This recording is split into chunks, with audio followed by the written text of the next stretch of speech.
thằng lên nè thiên lùm he có tới giờ nó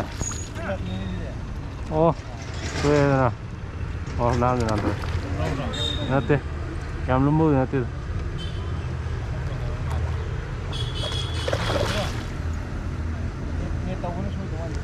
tàu rồi em sầu nè tê phát lên này thằng đi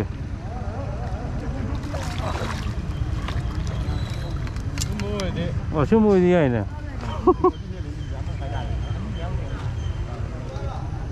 ama thì khai hết rồi chưa mùi lấy sẽ lấy hay cái gì lấy mấy cái tóc trọc cái này nè sẽ đi lùm lên mình hai con này lùm mấy khăn leo mà sai cái màn tiền nè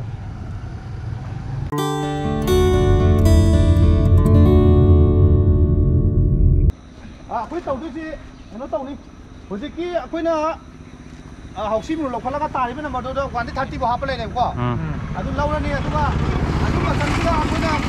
cái đó mà xin nó mất ticket nó bị xuống tàu này bà kia chia hồi cũng phi được can hồi chắc đúng phi được đâu có chắc hồi chắc xem nga này Hawaii em nè 이런 뭐 네 아사람 네 야래 거 또 산다 모닝 다 비죠 어제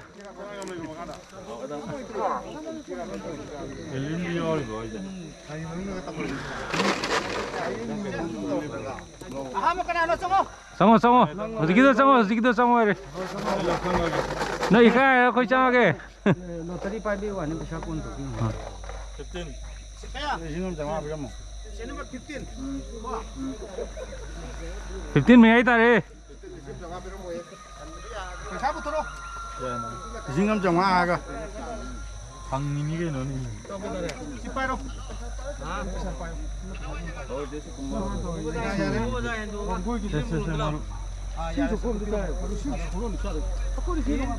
아마 몰라 pero estamos en lo colocado 16 16 thì mấy tay lo này 16 ta đây kì phải số mang ta đây gì ở đâu yên bác sĩ tổ con gì phải biết là cái xác kì có xe lịch sinh hôm nay vậy bạn đi ai mà nên đây lại gì cả ai ingô si bạn thằng này có 17 mile local gan ta sẽ có rồi tao tao nó number cái nó thì sao dem phun tai number hai rồi number 3 thì giờ son mà mang ngon này thì chúng mày tại mà mang ngon này mẹ thơn ngô phò vợ mẹ thơn nó có thể bảo tu bị sét ta là cái tu bị sét sao nó không ăn được ta nó lo luôn này sĩ sinh đi số gì tôi cũng nói rồi này sĩ số rồi đâu này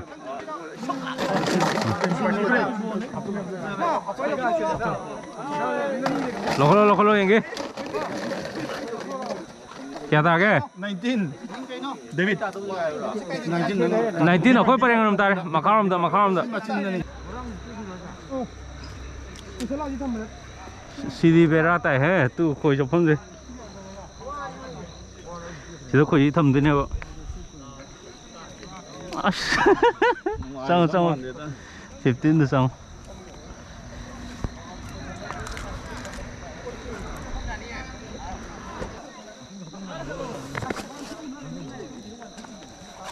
tripod khinh nha cái gì vậy camera nong 어떻게 또 탐험 농아로이 아이 손을 따르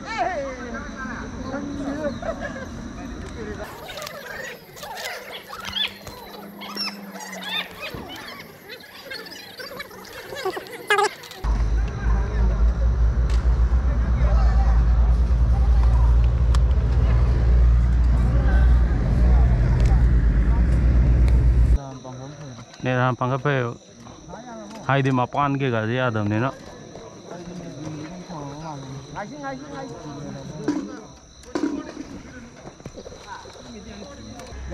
nè sẽ son xong rồi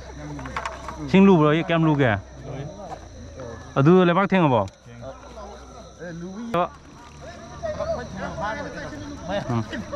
ง่ายอันทุ่มบุกทางนี้นี่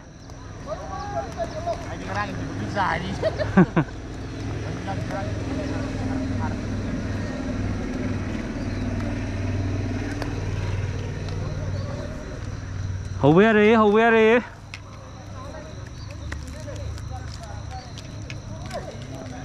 à mi đi phao hầu rồi ê mà đi ngay lên ra nè ready है वो तो भी nè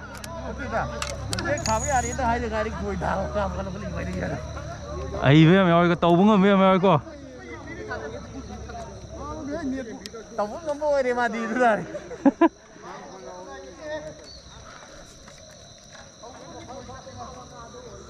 cái gì cái gì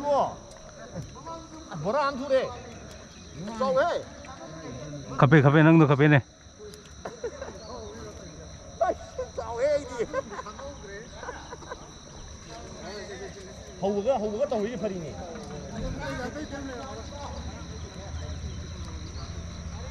hầu tàu đi phải đi tàu gai nhỉ à mi hầu rồi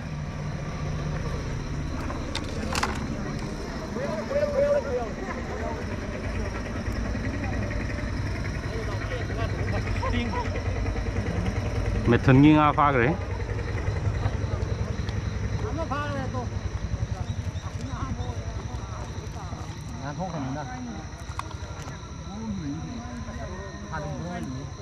si tàu bung ngâm mía mèo cô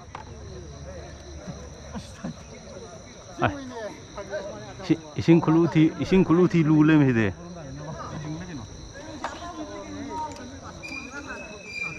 lang ôm dễ lúc thở rồi si hộp tợ đại bác thiên âm đến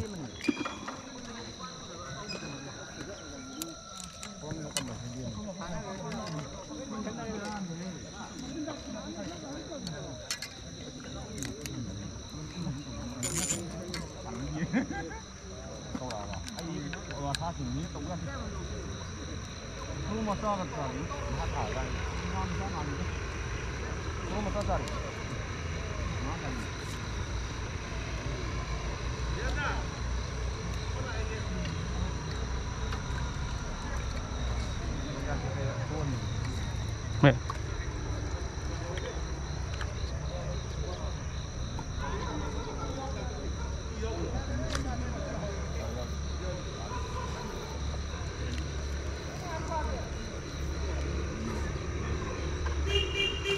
rasa sana am thang luôn đưa ra rồi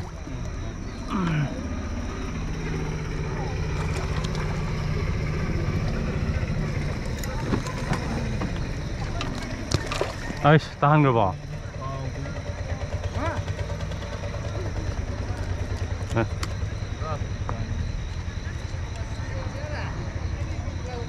mà khâu ready thôi mà khâu thôi ready thôi mà khâu đồ thằng đồ cái ở đây đó phít tỏi thằng mà này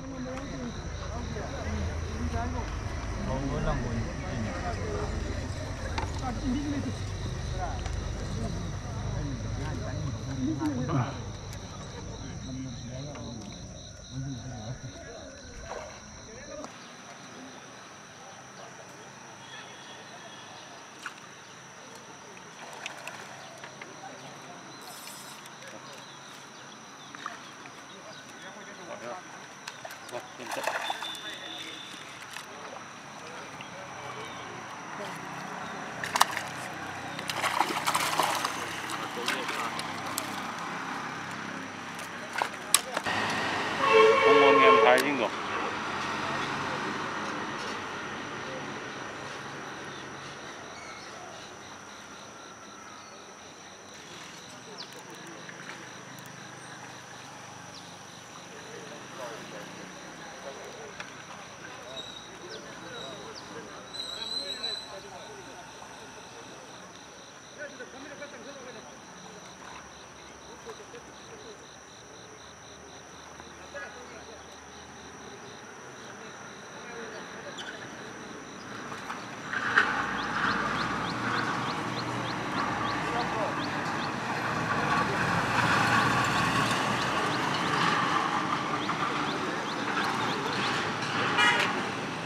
Ấy, sắm mưa không rõ.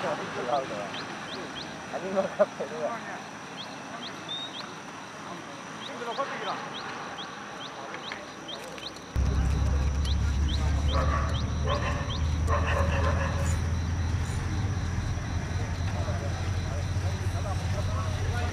Đây.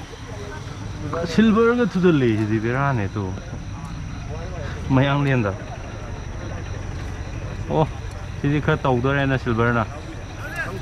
Thu mà nó ngân silver thứ gì có anh thấy ra nó. Ra nè.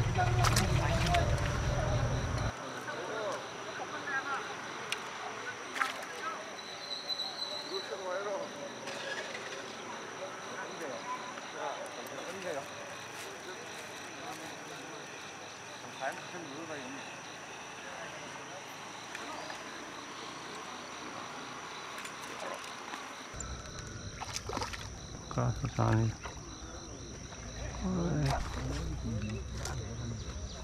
Kasih mau besar. Mau kalau buki keras itu. Keras saya ini. Anu gua tahu mal tu. Adi yuan dia. Sangtrik sang macam ni bit lagi. Keras tu orang orang ni na. Aduh di hawa.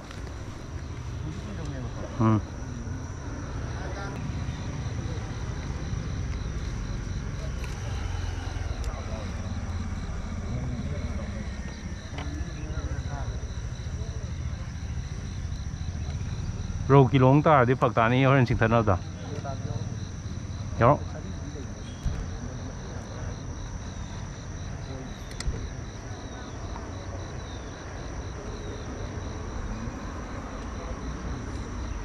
Nông sa gì đấy?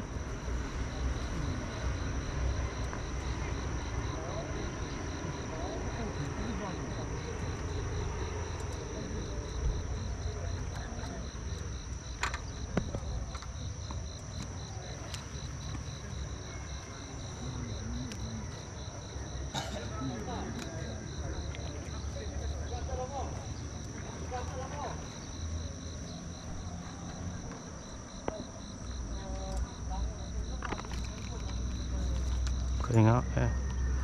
xin con lỗi đó em tôi lộc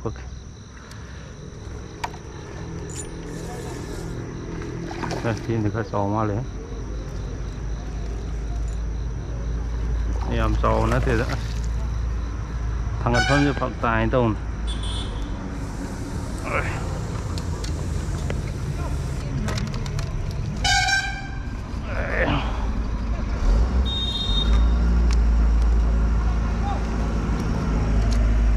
tầm nữa landing câu từ ra để mà phong gì trên mình nữa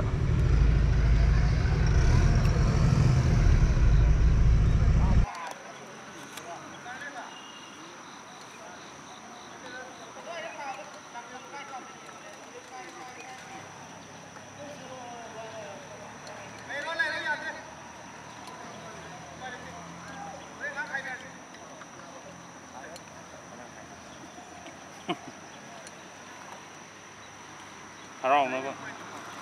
có khăn ngoài nó có hai lần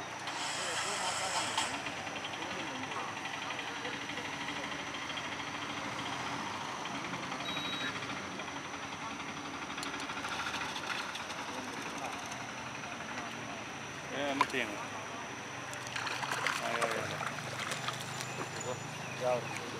Giao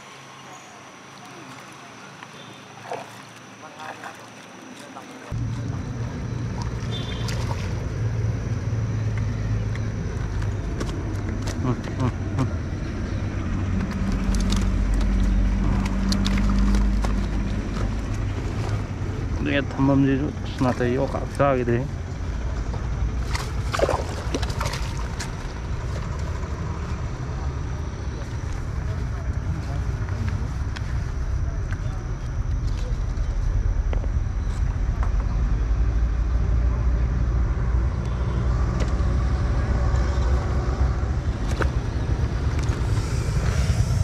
Si dùng bông con con dẫn tới lấy tàu ra nên phạt tài.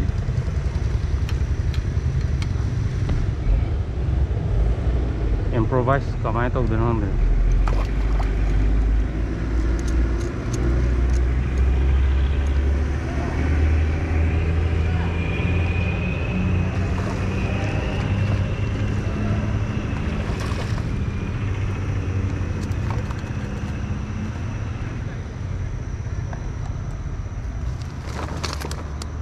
Thái thầm vào cái ôi bút ông kia nhìn nó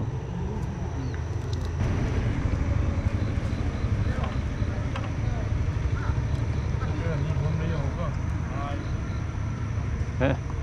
không có lẽ sẽ hô tiền nó hô đi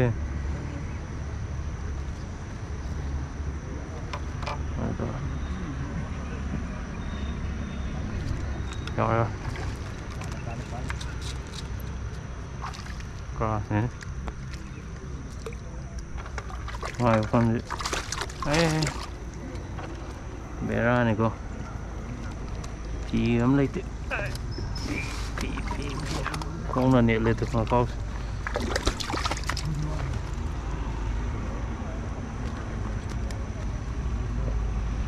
đi sọt đồ ăn ngã cái sọt đi phật tàn đi đi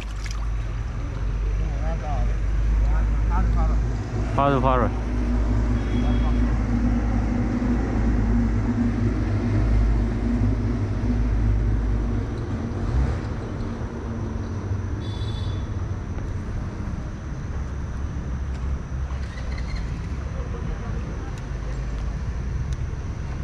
ям thế hay hay bên này coi cho bên mình gì bà bố mà sinh chỗ có thì hồi thiên ấy thôi lấy do rồi này mình sai mà mình hay sống nó kìa mà thế thì sinh lấy rồi tiền kỳ sinh phải thế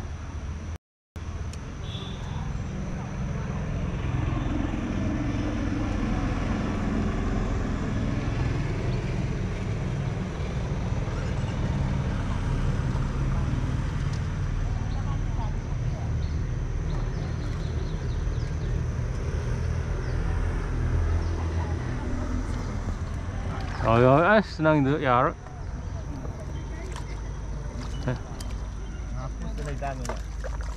có gì lập giết khere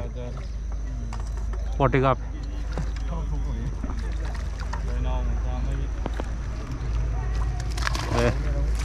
ông nào có cái gì thì làm thôn bé đấy có gì xây có gì cái kia lên năm ai mà thì không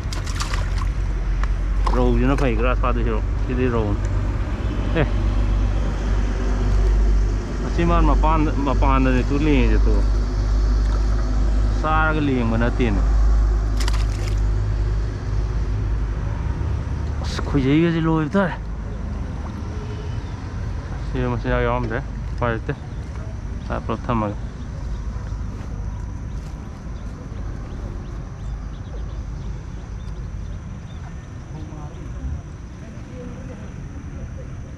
Kilo makai yo, udah rok do. Yo, bawa kita ni normal dah.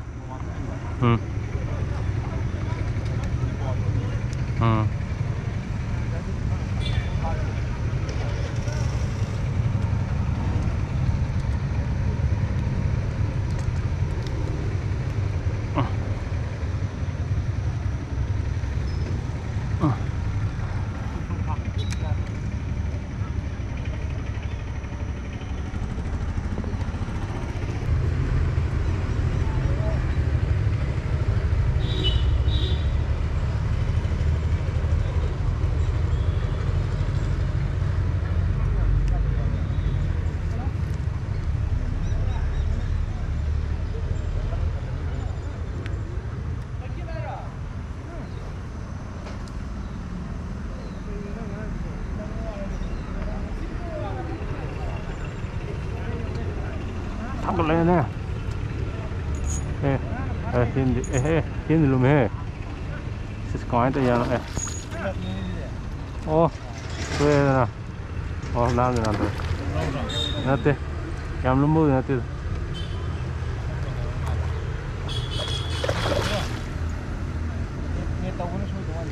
tàu rồi, làm sầu nè tê, phát lên này thằng đi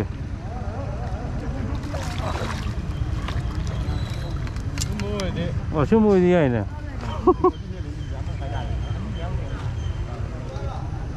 ama thì khai hết rồi chưa mùi lên sẽ lì hay cái gì เลยไม่คือต้องตรอกกันนี่นะที่ลุ่มเลยไม่ได้คนไหนลุ่มไม่คันเลยวะมาใส่กี่มันเดียนะชุ่มมาเลยเนี่ยใส่เลยไงเด็ดชุ่มมาลุ่มนี่นะ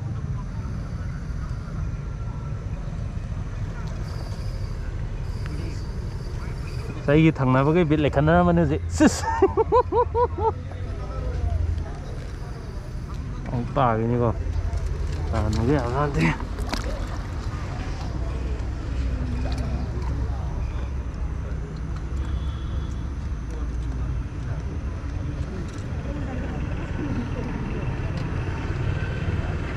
Kayak masa-masa tak kawa lagi ngah tak tahu nak tu mana ambil ni nak terang.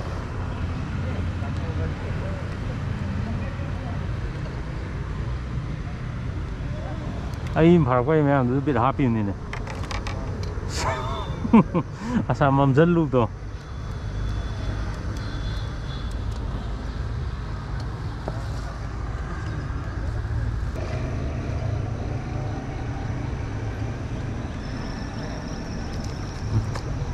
Coi cần nhân mới ra thế đó.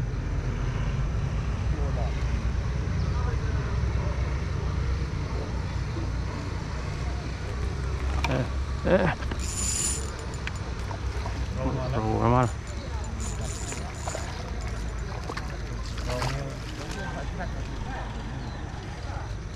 Rồi lên.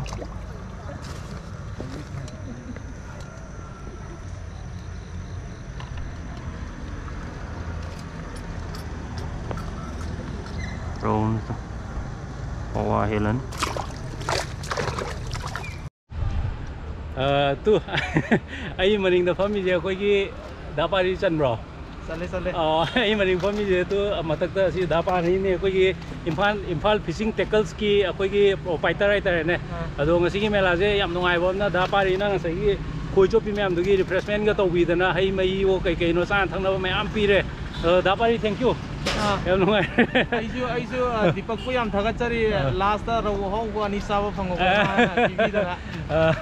मेला को दिन की माँ ngã फजना फारी अरे से मैं हम कोई ले वो कोई पला के जो Imphal fishing tackles की तो इन्हें सिंगम में की है तो आई फोन नंबर जो नंबर ने तो कोई सी की यहाँ में मतलब खंग और तो खंग दबा न वो इधर दे तो से कोई यहाँ में मतलब खंग भी रो से मैं मम्मी दा पारी को उन्हें हैं कोई की मातांग दा ai nâng cái ngang nó có tao mềm nó hàng của tôi khum nó hay pa sai cho mũi cái tầm bằng tao này có ở đây đã phải khăng được can mũi hàng nhiều mũi nó tạc pi vào ở đây mũi nó tạc pi mềm rồi nó ngà pha bây giờ xin là phải tại technique nó cái gam mềm đó ở đó Imphal fishing tackle đó sẽ biết rồi coi đã phải cái em ngoài bên này khăng được cái lưỡi hàng ngon nó khum cái này ở đây cái nó lấy nó có nó máy to rồi em xin cái video có cái thấy ayuk cái grass pha của cái gà du cái nằm hậu đều có đây cái xin mà pan rồi tu ai am phami je ba phami je sing apa jen nak pani na camera khin ma kot podo tu ki ong ta san gi da di ong phak ta ni na adu du na nung tin da lang tho ga ro anum hanai ko adu ro phaw ko bu yam pa jana number di oi de nga sai video je ti le du ju sum ro cam pha ke dom ti ying ha sile ngai yo kom du sai sai ot ki do pura kai no tu sile tu ai khau ki le de तो इसलिए space है मी में function दे जो ना camera खींच याद रहो